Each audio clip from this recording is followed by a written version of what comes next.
Hello guys, good morning.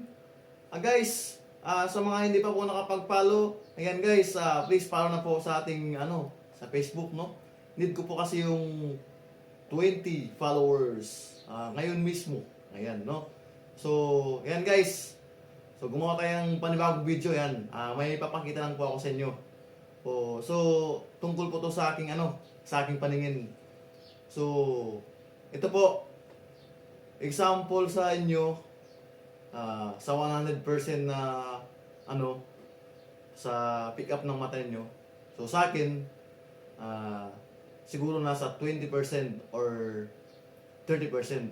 So ibig sabihin po nun, may nakikita ako sa key kasi yung kulay ng keyboard ay puti. Tapos yung chart ay itim. Ayan, di ba no? So it means pag tinitignan ko yung key, nakikita ko kung saan yung G. Example, G. Ito yung G. Ayan. Nakikita ko po, no? Well, paano kaya kung susubukan natin mag-blindfold, no? Ayan, blindfold. Ayan. Pakikuha nga ng pang-blind. Wait lang, guys.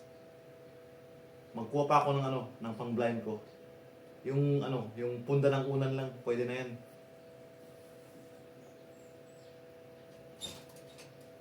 Wait lang, guys. Wait lang. Ayan. Sumira pa dun.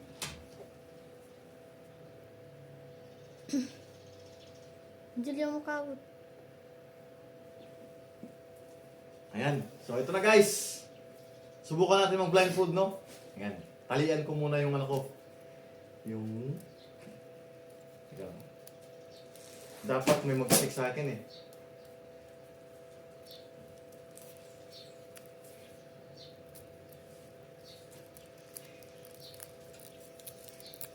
Ayan, so tingnan mo daw kung may makita pa ako.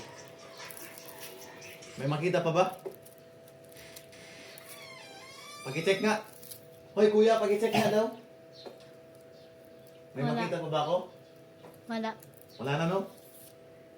Ayan, so guys, ayan. Wala na pa akong makita, no? So, start na tayo. Ano nga bang tugtugin natin? Polo daw. Ayan guys, need ko po yung 20 followers. Sana po mag-follow na sa mga hindi pa nakapag-follow, no? Ayan. So maraming salamat. Ito na. So itatry natin yung Born For You, no? By David Pomeranz. Ayan. So, teka lang. Hindi ko kasi makita, guys. Ayan. So start.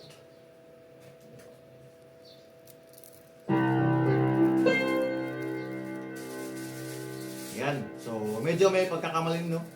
So, ito na yung totoo.